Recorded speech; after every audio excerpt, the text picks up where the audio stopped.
I've really wanted to do this test for ages. What we're doing today is I'm taking 5 well-known 500K audio taper pots and I'm installing it in this custom switcher that I built. You've probably seen this in a few other videos.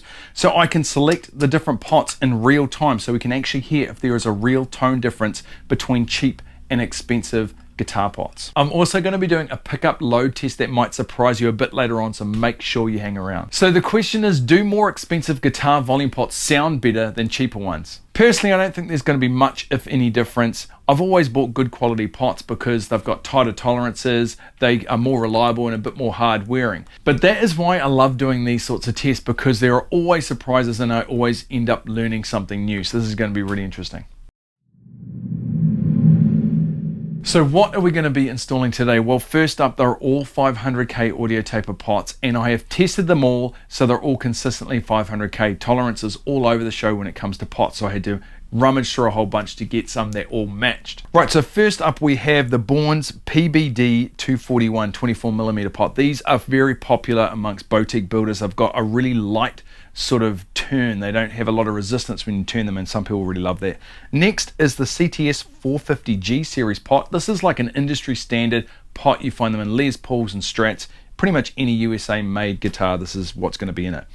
Next, I've got the CTS 282 series premium sealed pot. These are like an upgrade over the 450G. They last a heck of a lot longer. They're sealed and they're very quiet in operation. Next, my favorite, the Dunlop Super Pots. These have a really awesome taper. They apparently have a 7 million cycle life, so you almost will never have to put pots in your guitar ever again.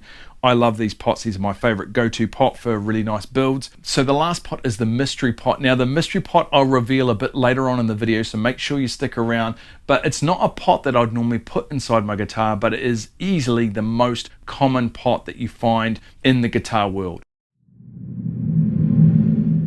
Right, so I've wired up my Hello's Les Paul here, so the bridge pickup is just going straight to that output. Then I'm running through a short cable into my switcher here, and this has got those 5 pots inside preset at full volume for this first test anyway. I'm really looking forward to that second test, to be honest, and I can switch them in and out with these switches here. I've also got a tone control preset in here on full, and now it's probably irrelevant, but it just completes the Les Paul circuit. And obviously I can't run a looper for this test because the pickups have to be connected directly to those volume pots for all this to work, so I'm going to have to play through all these examples. The great thing about using a switcher like this is that you can hear the difference in real time. I can switch between these in real time instead of having to cut, replace a pot in my guitar, and then carry on from there. So it really gives, I think, a more accurate representation of what's actually going on. In saying that, I'm also using a straight to console tone, so I'm going straight out of my guitar through this directly into my DAW, so you're not going through any sort of amp that's going to be coloring the sound. This is just purely the sound of the pickups.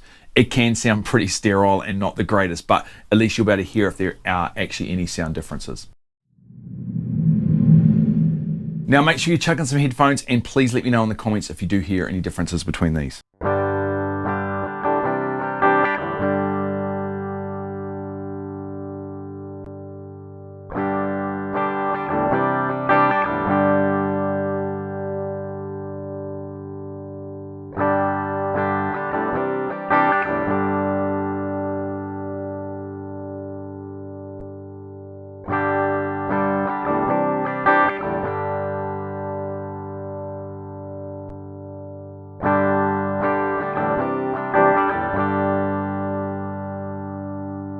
That's pretty typical of what I thought was going to happen with this first test, because essentially when a pot is on full, you're pretty much bypassing the pot and it just becomes a 500K resistor to ground. So the signal isn't even going through the pot at this point, it's just going kind of around it. The next test is going to be the one that I think is going to be really interesting. But anyway, I'll do some single note stuff.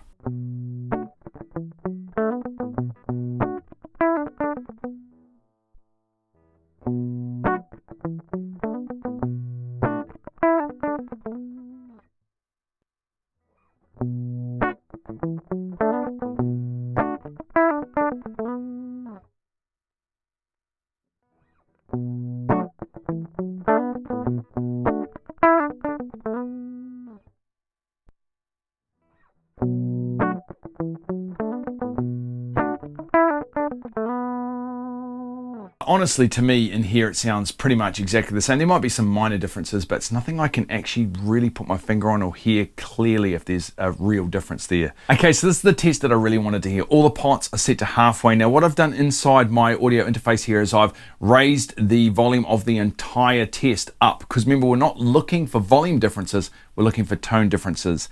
And the interesting thing here is that even though these are all audio taper, 500K audio taper pots, the taper is not always the same from one manufacturer to the next. So some of them have a more aggressive taper, a less aggressive taper, and now we're actually traveling through the pot as well. So there will be volume differences, probably, I'm guessing, between each individual pot, but I wanted to bring the volume up so you're not straining to hear, because 5, as you know, in an audio taper pot, like when you go to half, is quite quiet.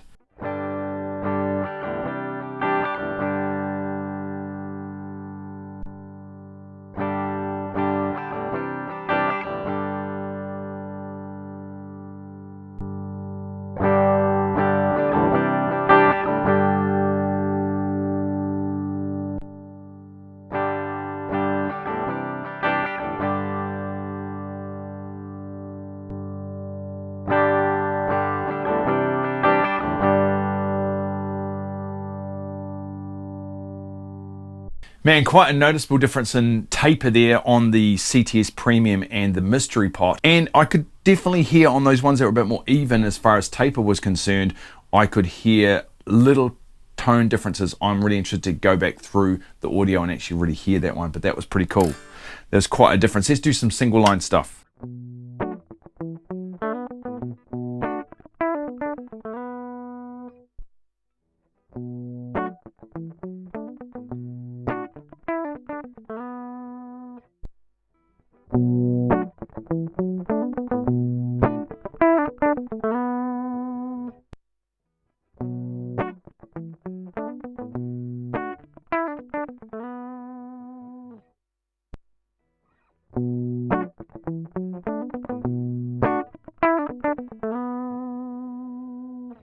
Yeah, definitely the Mystery Pot and that CTS Premium have a very similar taper. Right, so now it's the loading test. This is one I am looking forward to.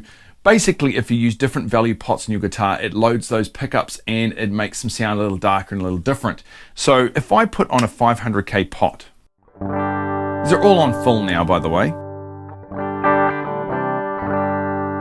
And then if I add another 500K pot in parallel, it essentially gives you 250K. So it's like putting a 250K in. So listen to the difference.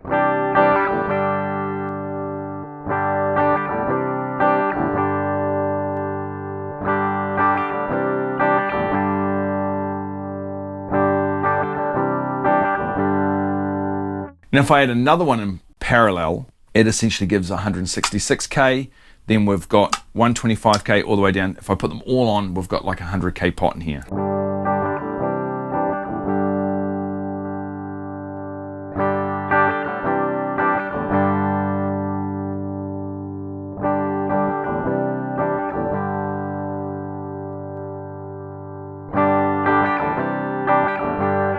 Quite a cool test, quite interesting to hear the difference between those, and not as drastic, well, in the room anyway, not as drastic as I thought, but I can hear this guitar acoustically, so that's probably going to be masking some of that top end loss, which we're definitely going to be getting. So as I sort of thought, everything on full, there's actually not much of a tone difference, but why should you even buy a good quality pot? And for me, it always does come back to those initial things I talked about, which is that they're more consistent in value. When I had to go through these pots to find ones that were all the same value, the super pots and the premium were like pretty much bang on the first two I tried. The CTS, the Bournes, and that mystery pot. Actually, we should reveal the mystery pot. The mystery pot is actually a 50-cent alpha pot that I just got from Tater. Now you see them a lot inside effects pedals, inside amplifiers. They are used, it's easily the most common pot I encounter in my job, but you don't often see them inside guitars. Occasionally you will, and I'd probably never put one in a guitar, because I just don't think they'd handle the actual cycle life that a normal pot has to go through, like how many times it needs to be rolled up and down. But as far as pots go, yeah, Dunlop Super Pots are my fave just because they have such a long cycle life and they're really durable, and they're almost always really dialed into that exact value of around 500K or slightly above 500K. where the 450G series can be all over the show, but they're a great pot. They do wear out though, they're not like the old 450Gs or the old CTS pots, which kind of lasted forever. The new ones definitely wear out, probably by design, I'm guessing. The Bourne's ones are fine. I've never really used those a lot in what I do. And same with those premium CTS ones, they're a really great pot, but if I had to choose, I'd probably still go for the Dunlop one. They just solder on the back really nice. You know, all the things that I like about a really good pot. Let me know in the comments if you heard differences. I know there's some of you guys out there with some really good ears and some really good systems you can listen to things through. I'd really love to hear your guys' thoughts on it. If you really heard a tone difference, I'm looking forward to hearing the audio back. And yeah, have a great week, guys. We'll catch you in the next one.